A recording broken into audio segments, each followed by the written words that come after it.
The envelope arrived on a Tuesday. No return address, just a single stamp and my name typed in a crisp, impersonal font. Inside was a single sheet of paper, filled with rows of numbers, symbols, and disjointed letters. At first glance, it looked like nonsense, a prank, maybe. But then I noticed the bloodstain. Small, dried, smeared near the corner as if someone had handled it in a hurry. I called Detective Harris. He arrived within the hour, gloved hands carefully lifting the page. His face went pale. "This isn't the first one," he said. "2 others got letters like this. Both of them are dead now. The first victim was a schoolteacher, stabbed in her home, no forced entry. The second, a retired cop, found in his garage with a single gunshot to the head. Both had received a coded message days before. Neither had solved it in time." Harris spread the letter across his desk. "The killer is playing a game. He thinks he's smarter than us. The numbers weren't random. They were coordinates. The letters, when rearranged, spelled locations. The first victim's address. The second's favorite diner. And now, mine. But there was something else. A single line at the bottom, barely visible under UV light: you have 48 hours. Find me before I find you." The clock was ticking. We ran the symbols through every cipher database, consulted cryptographers, even reached out to the FBI's behavioral unit. Nothing matched. Then, at 3 a.m., I saw it, a pattern hidden in the spacing. Not a code, a map. The symbols formed street intersections, and the numbers were times. The killer wasn't just taunting us. He was showing us his next move. The first location led to an abandoned warehouse. Inside, a single chair sat under a flickering bulb. On it, a Polaroid photo of a woman I didn't recognize. Written on the back, "Too late for her. Will you be faster?" Harris radioed for backup. "He's escalating. This isn't just about killing now, he wants an audience." The second location was a park. Beneath a bench, we found a locked box. Inside, a key and another note: "Come alone, or she dies screaming." The woman in the photo. She was still alive. But the killer had made one mistake. One tiny slip. On the original letter, the blood wasn't just a stain, it was a partial fingerprint. And when the lab results came back, the match shattered everything we thought we knew. The killer wasn't a stranger. He was someone we'd already spoken to.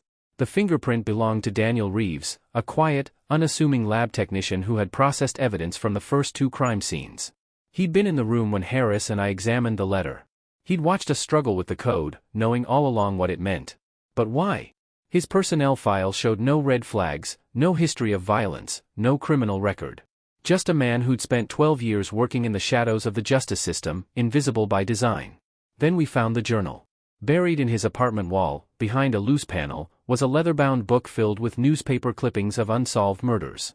Next to each one, handwritten notes in the same cipher as the letters. Corrections. Improvements. This wasn't his first game.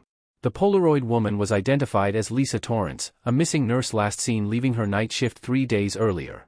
No ransom call. No body. Just silence, until now. The key from the park fit a storage locker on the outskirts of town. Inside, a single monitor played a live feed of Lisa, bound to a chair in a concrete room. A timer in the corner ticked down, 6 hours 14 minutes and 22 seconds. No sound.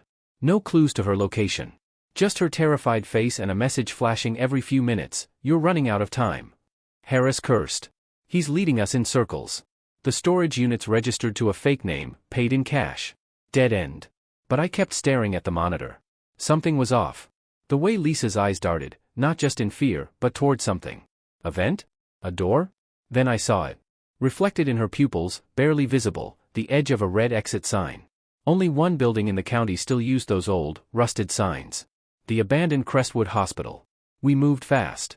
SWAT surrounded the building while Harris and I went in through the basement. The halls were pitch black, the air thick with mildew and something sharper, bleach. The killer had cleaned up. But not well enough. A trail of smudged footprints led to the old morgue. Inside, Lisa was gone. The chair was still warm. On the wall, written in what looked like blood. "Close. But not close enough." And then my phone buzzed. A new message. "You were right about the hospital. Too bad you missed the real game. Check your pocket." My stomach dropped. Somehow, without me noticing, he'd slipped another note into my coat. This one had just 4 words. "She's in your house." The drive home was a blur. Sirens wailed behind me, but I couldn't wait, every second counted. My front door was slightly ajar, the lock picked clean. The house was dark, too quiet. Then I heard it, a muffled whimper from upstairs. Lisa was in my bedroom closet, wrists bound with zip ties, gagged but alive. As I cut her free, she choked out 2 words, "He's here." The floorboard creaked behind me. Daniel stepped out of the shadows, a knife in one hand, my own service pistol in the other. "You were smarter than the others," he said. "But not smart enough." His calmness was worse than any rage. This was just another equation to solve, another puzzle to complete. I positioned myself between him and Lisa. "Why leave fingerprints at all? You're too careful for that." A smile flickered across his face. "Because I wanted you to know it was me before you died." That's when I saw it, the tiny scar on his right thumb, the one I'd noticed when he handed me coffee at the station weeks ago. The same thumb that had left the partial print. This wasn't a mistake. It was an invitation. The gun wavered just long enough.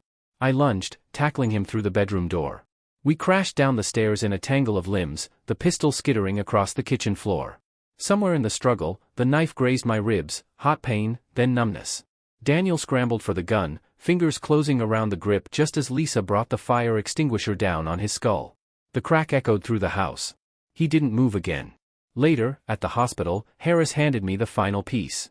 Daniel's phone, unlocked. A single unsent message. Game over. But the real ending was in his notes app, a list of names. Mine had been circled. Under it, one line. The only one who almost won. The blood-stained letter still sits in evidence. Sometimes I dream about the symbols rearranging themselves, forming words I can't quite read. And I wonder, was there another message hidden in the code? One we never found?